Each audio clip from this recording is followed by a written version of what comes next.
बस के पोखरिया में दुई गो जनमा भइल, एक बाँसुरिया एक बाँसजी, एक बाँसुरिया एक बाँसजी।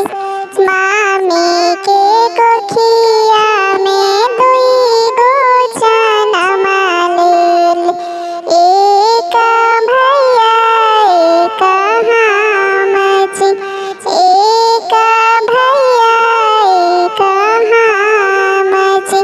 भैया के लिखल एहू रे महलिया, हमारा के लिखल दूर देश जी, हमारा के लिखल दूर देश जी। सब सखिया मेली डोलिया फनबई, मामी दुअरिया लागल रोइब जी, मामी दुअरिया लागल रोइब जी।